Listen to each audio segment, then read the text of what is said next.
This is where you go to be burnt alive. But it's like, I need to stop saying that. Ryan Upton, are you bulking? Holy shit, look at that. How sweet is this stream? No, bro. I'm dieting now, bro. Look at that. Yeah, I can see it. So I do look small. Great, okay. I sex trafficked 200,000 young ladies. Yo, James, bro. Stop getting sexual in the chat, bro. I'm going to warn you, bro. All right? Ban James if he says something sexual again, man. Well, ladies and gentlemen, welcome back to Tremelo Nights. I think this is number 65, and this one's going to be super sexual. Last week, I had the stream playing in the background. Every single time, this is going to be better until, until it's so good that people, are kissing me on the street and throwing roses at me and all this sort of stuff. So, just buckle up because you could be on the ground level of this thing, and it's a very exciting thing to be a part of. Because, like I've said before, man, don't let me come into money. Don't let me get any sort of fame because I'll have people murdered for free. We're going to talk about Easter. Let's go. Because it's just passed, hasn't it? We've all been a part of it. And if you're a Christian, like I am, it's a very special time of the year because I'm not a Christian anymore. I was raised in the Church of England, all right, like a bad boy. But it was really just a thing of going to Sunday school when I was younger, for my dad to just have spent a bit more time with his parents. So he'd fuck me and my sister off, and then we'd get fucked off by the priest. No, they were good people. We had a lot of fun. It was more like kind of an arty thing. We'd do plays about sexual abuse, and we'd draw pictures of penises. What is the craziest thing about Easter, guys? Well, the craziest thing for me is, the Roman Empire, one of the greatest empires and maybe the first that was ever produced and maintained. Oh, sorry, I'm going to just throw up at some point, so bear with me. But Easter, it's, it's about the resurrection of Jesus Christ and also the murder. It's a bit up for debate, apparently, who killed him. I was pretty sure it was the Romans, but some people think it was the Jews, so that's interesting. But you need to ask your pastor about that because I'm not too sure. The Bible, when that came out, the Romans must have hated that shit because, let's be honest, it was a little bit of a hit piece, wasn't it, on the whole Roman Empire because they were the guys that dragged this motherfucker into a cave and, stuck nails in his hands and put him on a cross. When that came out, they must have thought, okay, who the fuck wrote this shit? I thought we killed him. And they must have thought it was a big secret, It only happened in, is it Jerusalem? My Bible knowledge isn't great. But, people must have been going, oh, God, to the Roman Empire. Oh, have you read the new book? What, the Bible? Yeah, oh my God, it's great. That shit's all made up, man. That guy's a pussy and he shit himself and was screaming for his mummy the whole time we were crucifying him. But they must have hated it at first, right? And then it kind of caught on and it was like the biggest thing in the world. So they did kill him and he was brought back to life. So the Romans kind of did facilitate the whole miracle side of things, didn't they? Because it wouldn't really be a thing if it wasn't for them. Back in those days, they didn't even have jigsaws. And I was actually doing a bit of Googling. Jigsaws, right, were invented after photographs. Really just a picture cut into pieces. But my whole point about this, ladies and gentlemen, is the world has gone to shit, not only environmentally with climate change and all this other sorts of shit, but really mainly that actually. I'm trying to think of other reasons, but Mother Nature's crying out. She's weeping. And we stopped sacrificing people a long time ago. Did we not? No magic shit happens anymore. Like, actually, ever. Really, does it? No miracles. There's never been one in my lifetime. I mean, you guys, can you remember the last miracle? There ain't even been one in my parents' life. And, I've been thinking, to be honest, the whole, I think we need to bring back sacrifices, to be honest. That's my whole point. I think we need to start slitting throats and trying to appease the gods in some sort of way because, the saddest thing is the technology we have nowadays. We have so much cool shit that we could vaporize people with. boil their blood from the inside, shoot their organs off into space and have their eyeballs, melted down into jewelry. And we're not using it. We can kill millions of people in seconds, right? So how sweet of a sacrifice would that be if you're one of the sea gods or one of the climate gods going, okay, they've just wiped out the entire population of, East Asia in minutes. Maybe we should just ease off on the earthquakes, Taiwan just got hit by a big one. Maybe we'll rain gold for them instead. This is real delusional shit, and I'm glad it looks like maybe one person is watching in Twitch, so I don't know what that's about. I don't know if that's a bug or something. But usually I like to keep this shit with me just in my living room and nobody actually being able to see what I'm saying, because people don't like when you say that you want to sacrifice other human beings, but I don't actually want to do that. I'm just trying to brainstorm ways to get us out of this mess. All right? Someone's got to try and do it. Transition time. He's a cool guy, Banksy. Everyone loves him, and I like him as well. And this one probably I'll give it a 3 out of 5. It speaks to me a little bit, but he's like the Riddler. This guy at the minute, he does these paintings, and he's an artist. All right, we all know that, right? I'm not breaking any ground there, but he puts these pieces of work on the side of buildings, and the only people that benefit from it are the landlords that own the buildings. And if I know a good talking point, it's that landlords are the scum of the earth. All right, everyone hates landlords in this generation. I hate them because my dad's a landlord, and I hate my fucking dad, right? So that's why I hate him, not for any sorts of political reasons or anything. I just freaking hate my dad, right? But people carve the sides of buildings off when he does a little doodle on them, and they sell it. And you must really look at these things and think, I better start putting them on the road or something, because the amount of potholes that are around town, I mean, the only way they're going to get filled is if this fucking guy draws a balloon on them and they start carving them out, trying to sell it for fucking, extra cash. I can't understand how this fucking guy gets away with doing it and never gets spotted. I mean, how do you pour 5 gallons of green paint on the side of a building, right, in a city where you can't even sneeze without being on CCTV? And it's not the police's job to bust him. But I'll actually be honest with you guys. I know who he is. How crazy is that? Oh, you know who he is. Oh, how do you know that? Well, because I'm cool and I go to cool parties, right? And I met this cool guy once, right? And he's an artist from Sheffield, and this was in my drinking days, and I was also on cocaine. I was watching my mate's band, right, basically, at the famous Lead Mill, right? And, we were backstage after it all, and this guy was there drawing and stuff, and he drew this picture, right? Ooh, look at that. He drew this, that cool sort of Action Man. This is the guy's signature down here. But yeah, talk, how many Bitcoin would you get for that, boys? But he was talking in about a bit of a yardy accent when I was there, and I was drunk and being a knobhead, and I was like taking the piss, and I was just so embarrassed of myself. But that's neither here nor there. He drew this, and I was like, "Oh, bro, can I have that? That's so sweet." And he was like, "Yeah, of course you can." And then, that's what he put on it. Stop being a cunt. Yep. But I'm now about to break some breaking news, ladies and gentlemen. You right? You want to see it? I'll show you. This is Banksy. Yeah, you want to have your mind blown? There, blow it. Robin Gunningham. Because this guy used to be friends with him. They used to be in a scene or whatever, doing cool pictures of girls on sides of buildings.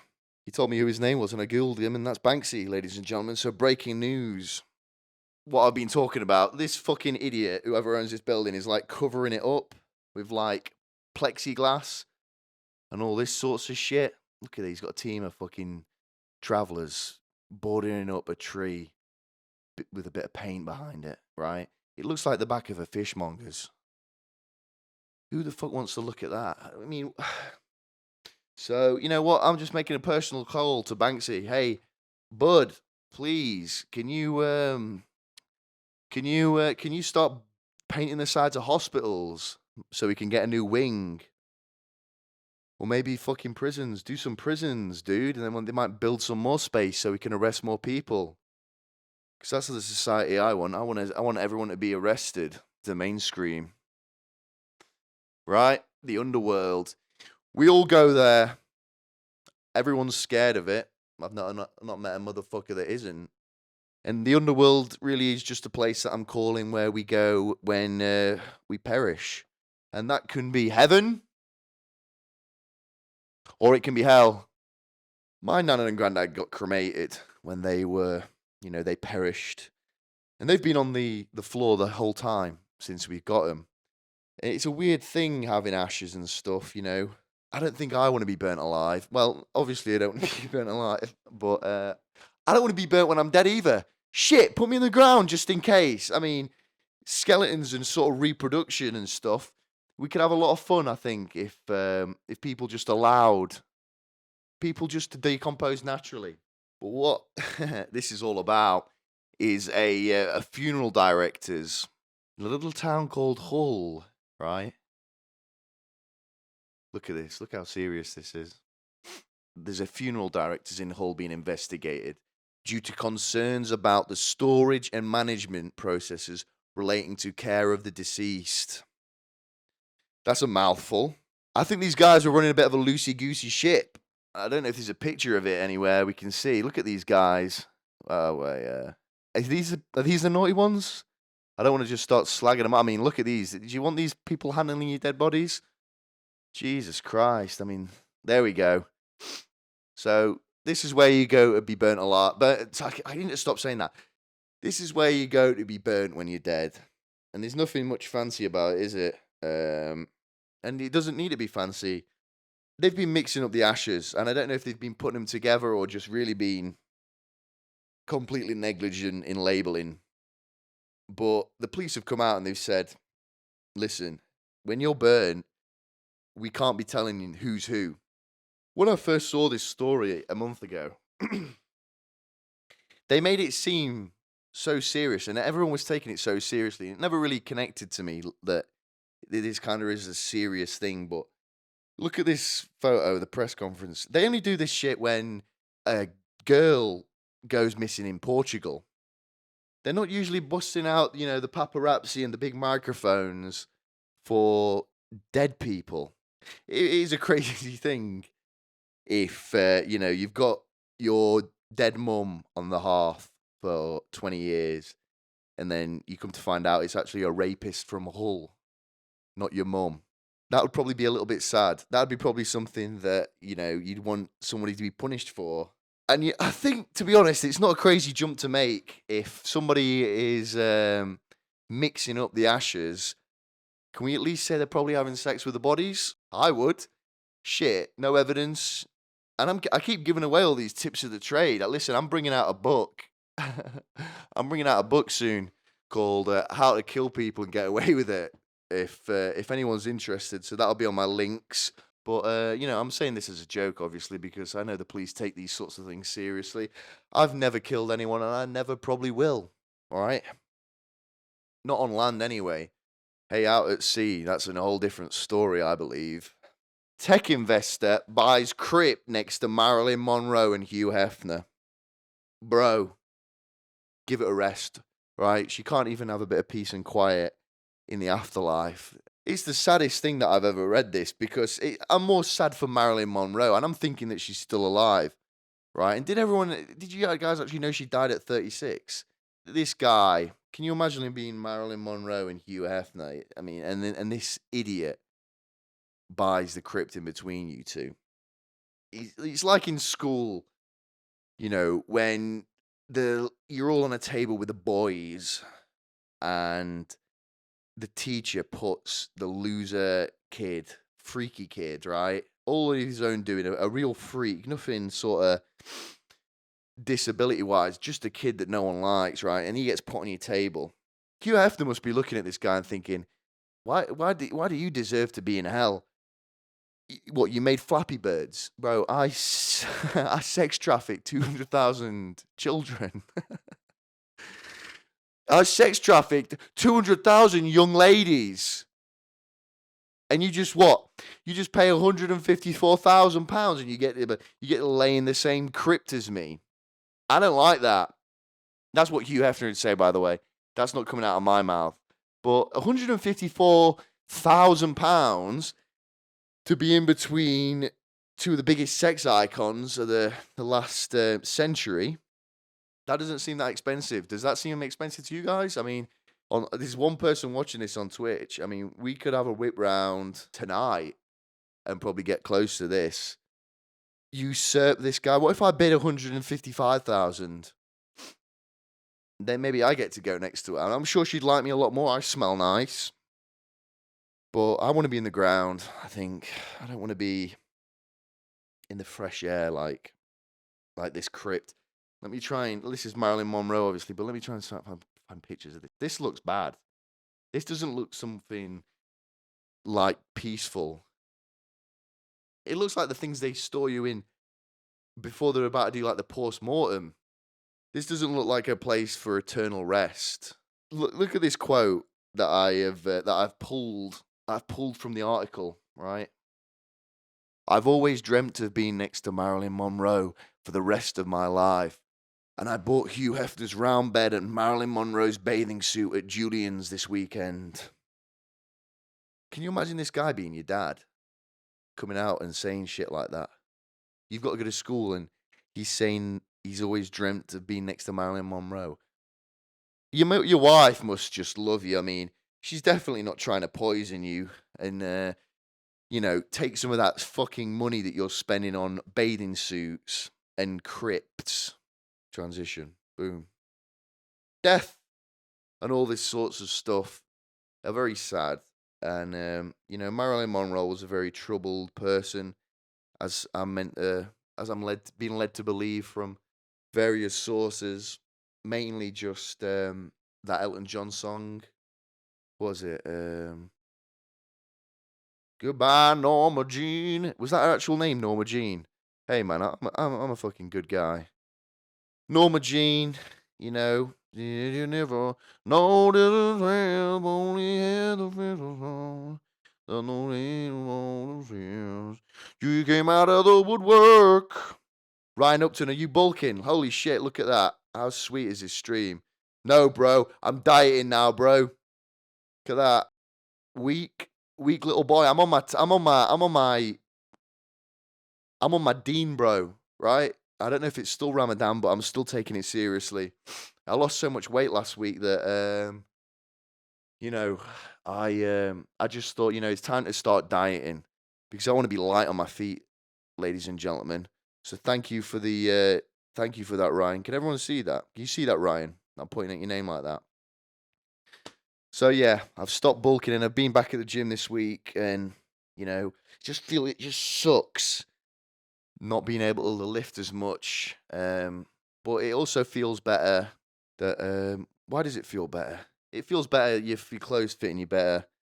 But I need to, spend some more money on some clothes anyway. So it'll be nice to go around Meadowhall, which is my local retailer.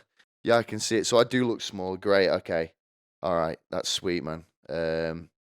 But I actually broke it to my parents. It was like coming out that I was drinking double cream after this whole medical scare. And they, they weren't very happy with me. They were saying, hey, why are you drinking double cream? Do you know what that does to your heart? My mum's just turned 60 today, right? It's her birthday, right? So she's the sort of age that I prey on, right? When I'm walking down the street, I shoulder fucking check any old woman that I see. So when she's coming out with comments like that, shit, sort of stuff like that makes me really uncomfortable. Boom, transition. Let's all watch this video together, okay, ladies and gentlemen. Mainly more gentlemen. Gorlock. Hey, Gorlock's a hot piece of ass, and I'm not sure who it is. Is that like a Lord of the Rings thing, or is that Is that like an old thing? Is that like a girl? Gorlock's. Oh yeah, Gorlock, the fat girl. I know Gorlock is. Yeah. Gorlock. I'd like to see what she'd look like, not fat, if she's got any old pictures, because there is, this girl on Instagram, and I don't know if I'll be able to find her just willy nilly, but she's proper fat, and she like dances. She's really big in the South American community. And she put a picture up of what she looked like not fat, and I was like, damn, bro, she's actually quite fit, but also she's like dancing on Instagram, so something's got to be wrong with her, right? So you can't just, that's called growing old, guys. It's realizing a girl might be hot, but she might have autism. Right, let's watch this video because this is sexual, all right? And there's one thing that we all like in this, it is sexual shit. So I've watched this video maybe 300 fucking times, all right? 3,000 potentially. I've just been sat in bed thinking, oh God, I'm so happy I don't have a girlfriend. But let's all see this.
Oh God, is that not the most chilling video you've ever seen in your life? Holy shit, man. God, does anyone find that as crazy as I do? I mean, please. Holy shit, I was like so high the first time I saw that. I thought it was a fucking sketch. I thought they were joking, right? I thought these fucking people had scripted this shit out and, oh, let's pretend like I'm abusing you and, you're a weak little pussy. But then I watched it in the morning and it is actually real, isn't it? It's actually a real thing. This is a real relationship, ladies and gentlemen. All right. And we've all got friends that you can kind of imagine being talked to like this behind closed doors, right? And it's a sad thing. But, this girl as well, let me just play the start of it. Who has the best girlfriend ever? She sounds fat, ladies and gentlemen. How fat does this girl sound? It is crazy. Yo, James, bro. Stop getting sexual in the chat, bro. I'm going to warn you, bro. All right? Ban James if he says something sexual again, man, bro. All right? I've strictly set the sexual limits today on 0, bro. All right? Do I need to put a warning up, brother? All right? We can't have nutting and stuff. This is meant to be broadcast into primary schools, all right? In different time zones. Can't be having bloody clarity nut vision shit going on. That meal is a Chinese, all right? It's a succulent Chinese meal.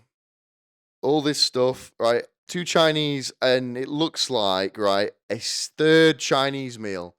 So 3 Chinese meals, okay? And it looks like some sort of, what are we thinking that is, chat? Are we thinking that's chicken balls, egg fried rice, and some sort of salt and pepper shit? And then the third pot of sludge looks like chow mein. And this guy is he's gonna eat this and chow on that later. All right. So imagine this guy's life where he's getting excited about eating this and chowing on that, and she's forked out a lot of money, ladies and gentlemen, because she's all all this stuff. She's bought some tablets. She's bought some cleaning tablets. Jesus Christ! She's playing it like she's just paid off his fucking mortgage, his car payments or something. Babe, you spent 40 quid on a Chinese, all right? Jesus Christ. And you know she's eating this all herself. Look at this frail motherfucker. He looks anemic. There's no way this motherfucker is eating this and chowing on that. There's no way, brother. All right? It was just the saddest thing. The guy has a look on his face that is quite, tender. It is quite childlike a little bit, isn't it, really? I mean, he looks so fed up of this girl's shit. But he looks so happy that he's being fed, which is such a pure thing, just having happiness at food. Like, look at that little smile. This guy's a cutie. He looks like he's looking at a dragon, doesn't he? He looks like he's in a cave looking up at a fire-breathing serpent. And all he wants to do, right, is just eat this and chow on that later. But, we all know he's not going to get a chance to do that because this bitch is going to make his life live in hell. And the other thing, all right, this is the funniest part, the whole thing, right? Do I need to turn it up? Nah. Gotta save some. Yeah. Budget cuts, Save. Budget cuts. Right. She's saying that he can't eat it, all right. She's putting shackles on this man's mental health. And, she makes a joke. Budget cuts. All right. She says it all fat and shit. And he laughs at it. And we've all been in this situation where you've laughed at something just to get it over with. And then the second time, he just can't even wear the mask of, happiness anymore. It slides right off his face. Look at the expression he makes when she says, save.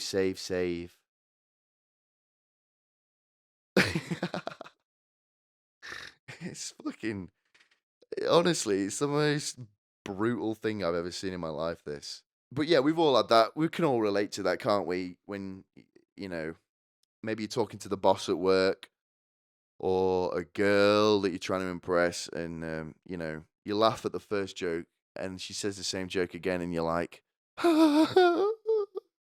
we need to send this boy to alpha male boot camp, ladies and gentlemen. And not one of these 18 grand excursions, right? That's just there, for everyone to act like a retard and, pick up logs and sit in paddling pools. I'm going to do my own alpha male boot camp. That's what I've came on here to say. This is what this whole thing's about, ladies and gentlemen. I'm doing my own alpha male boot camp, and it's gonna be condensed down to a pamphlet. All right, the alpha male pamphlet, and it's just gonna have sort of simple tips, and we're gonna get this guy involved. And I mean, I'm gonna have this guy come over to my house, and I'm gonna make a meal out of him. First things first, we're gonna roll up his girlfriend in a rug, and we're gonna kick her to death because. Oh, you can almost feel. It just feels like the verbal equivalent of someone playing with Play-Doh. What she's doing to this poor man. It looks like, she's only spent 40 quid on a Chinese meal just so he can, she could do a video and send it to everyone. Hey, look at my little bitch that, is about to eat a wonton. The thing about alpha male boot camps is the alpha males aren't teaching the boot camps, right? Alpha males are out in skyscrapers throwing pillows at service industry workers.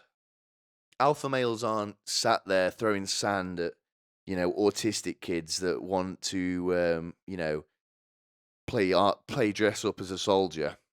It generally looks like a bunch of retards squabbling and they don't have the authority. It's kind of like a mock army boot camp, innit? Because you see these Americans and they like have the hat on that's like covering their face and they're like, I'm going to fuck you in the ass, soldier. You better bend down because I'm going to put my plug in your butt. And they just scream at them.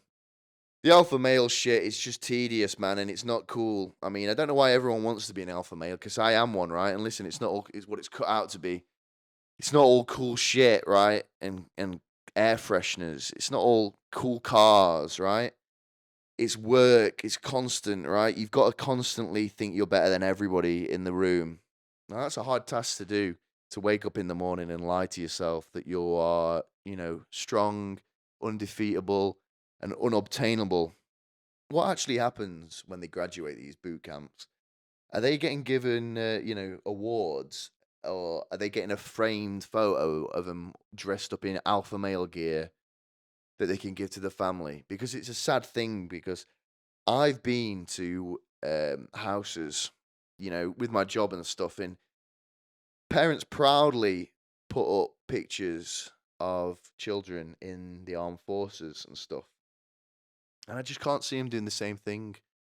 Can you imagine walking into a house and going, "Oh, Davy, I didn't know he was in the Navy." A little bit of rhyming. That was accidental. And the mum's going, "Oh no, he's not. No, he couldn't get in. That's him. That's him graduating alpha male boot camp." Oh, I didn't know Davy was a lesbian. But you don't learn how to be an alpha male at these things, right? Because you can't learn it. It's just something that you are or you're not. I mean, I don't. Truthfully, I'm not an alpha male, guys. I think it's more of a spectrum type thing. If we're really going to pull back the wool, it is something that you can be an alpha male at certain times. Protection, I think it comes out of you. I think when you have kids, maybe that makes you rise to the occasion of a lot of things. But you know, not everyone. You don't want to be an alpha male, right? Because alpha males get cut off in traffic and spend the whole day in a fit of rage because they couldn't get out the car and mash their fingers into someone's eyeballs. Okay, I get cut off in traffic, right? And I just push that deep, deep inside my bowels, right? And then when some old person, right, gets in my way in Sainsbury's, right? That's when I let it all come out, all right? I'm like an actor retrieving things in his past to enable him to play a character, right? I reach back into when I was cut off, right, and I pull that rage, and I go and absolutely obliterate somebody for even the slightest inconvenience. Okay, we nailed a lot of things this episode, and I think these are getting better. Would you not agree, everybody? To the 3 people that came in, and I don't even know if that one Twitch viewer is me or if that's just somebody else, but hey, thank you for watching.